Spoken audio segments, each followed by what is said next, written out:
hidden agenda makhamada handak si chathabani lawjay maramdi masigi hariba work fagi tawriba punamak masina control to gi haisi mukhuina hariba ishorda kachaba ishorda katliba punamak laira wanasu katliba ishorgi mingda aina khumanasu katliba adu katliba mi adugi maduna khoina mukhoina uribasina aina ujabadi aina thamjagyawa kalliba pochai khangde lam khangde amma khangde property myam kalliba myam asi kalliba mi adugi wakhalondi masana parjagi siba to bangam darsu ishor mingda kathokleba pochai punamak aduna lai hairiba board aduna council aduna miyam lairabada mateng pangba matamda aige subsi yauri ko haiba ishorgi mingda ishorda thawak to bangam darsu aina kathokiba pochai aduna thiliba mi sing aduna lairaba singda punamak asida thungna pamtamda ishorna aigi sub aina honabandu yaure haiba thajaba makhada katliba punamakni adubu hojik aina government of India da thamjaningba poina makhakti hairiba handaki issue asida thamjaningbadi hojik leiriba aikhoi minority da asina ahamba nate aikhoi torise Christianity da hojik basic government na hairi aikhoi outside da lakpa Christian singi funding khar lakpa kholiba tamliba kholiba ala lai singda scholarship piba khopiba punamok pho Christian oragadi akhoi scholarship pigano haiba amak government gi BJP gi policy da leira khrakni sum mathang taropa aduga foreign funding sing thinglapa kholapa punamok asin sum lakpa taragadi aduidi akhoina uja kadabadi hairiba country asida leiriba rule toriba BJP government rule toriba asida akhoi hingbiya daba hingbangam loidaba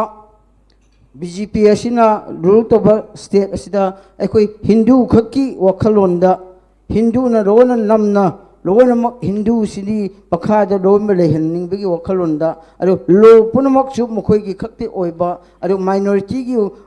leriba constitution piriba right punamak asti moi amendment to raga lo namak to kanda hariba asi India gi sidi Hindu gi state amakha country amakha ki wakhalonda chatning bagi wakhalonda mohoi gi phawrukpa raining laisona su mohoi gi Hindu gi raining natarba atopana leiya danaba aduga sason su mohoi gi apamba mohoi gi BJP na haikibado one nation one religion one language haibado lapa mudamdi India haiba country asidi masi chatnabasu yaroi maramdi akhoi jati si tongan ba yam leiraba aduke leiriba punamak asigi interest da hojik India ki constitution asida piriba right punamak asi akhoi lairaba gishu ina khunba gishu aduga aching bagishu apang bagishu punamak ki protection tawna bagi piriba right asi phajana season abado in pami mohina gida aduga hojik leiriba India sida irang thohanba habisi thohandanaba habisi rule toriba hoji hariba honorable prime minister home minister aduga magi sason toriba government asina hojik Manipur khaknatana India da ingna tapna sason torakadaba country amada ingna tapna sason toraga leiragadi majugi sason gi makhada yam nuai legadabadu hairiba sason togadaba toriba mi duna Manipur da khaktana India da punamakta irang thohanba pamba irang se lehelaga mohoina advantage lonaba amaga nuksina handanaba amaga khanna chainaba thohalaga makhoi tawningba amakha unity leiragadi madu ngamoidaba minority sing unity le bataragadi nataga atopa Hindu nataba sing unity lekhi bataragadi akhoi marakta akhoi ne tawningba tu tawbanga maroi haiba matagumna hojik leiriba issue punamak si makhoina sason tawriba sing irang thoktanaba tawdabida mohoina hena irang thohanabagi damakta sinba manba aduga tawbasu mamba aduna Manipur India si ingna tapna lehenba si pamdabagi mong ama leiriba si akhoi yamna minority singedi tungi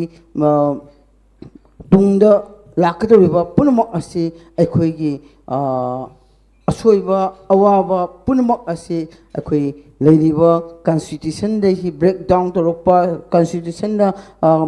leiriba makhai amendment sum tawthorapa matamdadi akhoi minority singedi asoiba achouba ama lakani habisi minority singa akiva lei habaduni masi handak parliament ki debate su maroina Sikh community ki representative sing then Christian community ki MP sing na yam chauna handak work for amendment bill 2025 have time matam duki the den bill oiringai matam sida yam chauna contest okivasi masigi ek asina Muslim khakta da threat oiroi atopa minority sing da su masina threat oigani masing yam jadaba community sing ki leiriba institution mayam asi manage tawbada amasung masigi personal law da yamna kiningai over yam threatening over law ma masina oigani habase thamnaram wafam sing ni nakalam romta India ki Prime Minister Narendra Modi Amit Shah Anurag Thakur amadi Kiran Rijiju na thamiba wafam da haiba Muslim mayam miyeng tabiri ba koi lengbiriba ikoi visitor mayam ikoi ni kam kunazana ikoi na special invitees oina lakpiriba mayam na ngasi ki decorum jing akpiraga ikoi ki leiriba discussion sida mayon sen bina request tawjage haiba legislation asina minority sing da kadai fawba kinangai oi aduga Prime Minister amasu Home Minister paliba Indian state representative BJP ki government asigi luchingba singnadi Muslim appeasement tawba minority appeasement tawbagi politics to hojik lotion ba matam oire hojikti manaba khunai ma purukna bagi dama sugumba work for amendment act 2025 ki legislation se taka leire habadi kari happening osa asigi mega discussion sida yamna maruiba India da thokloidaba thohanba asigumba yama maruiba yam democracy country amada asigumba thokloidaba democracy aduga secular country amada state amada asigumba thopaki tangai fadabagi akoi North East window na masi program mega discussion tori basi yan hamada yama thakasari lakpiriba tabiriba punamak asibusu asigumba yam tangai fadaba yam maru oiba asigi North East window gi through the tabiriba punamak busu hai I side gi hana yan hamada yam thakasari aina thamdaningbadi haiba India haiba country asida rule toriba aduga masi India si kamaina rule torokadage bu akhoi amatta ngairaba India gi oiba awjigi constitution haiba asina bound toraga punamak jati punamak na khundariba jati punamak na leiminariba aduga tungan ba jati gi magi lining gi tungan ba chatliba India haiba country asida yamna angakpa amadi masi India si democracy country ni duga secular government leiribani adu masida rule toriba government pairiba asida minority gi issue aduga majority oiriba su running relation tungan Christian Sikh aduga hojiki punamak leiriba country asida chalai gedoriba hoji hariba Prime Minister Home Minister aduga leiriba BJP gi government masibu akoina chaijaba nataba adubu mokhoi gi motive tuni akoina aina haijaningbadi moi motive habdi hariba sigumba yama secular oiba country like democracy da prithvi da kwai chauraba country amani hariba asida rule togaba gi wakhalo nataba handak paikhalakriba asi minority bu aduga hojike leiba Musliman singwi aduga hoji work for vote ta atopa yahingdaba chatliba Muslim gi law punamak asibu makoina ikai khumnadaba constitution da ikai khunaba piriba adu lanthoraga punamak bungak selaga sakadaba government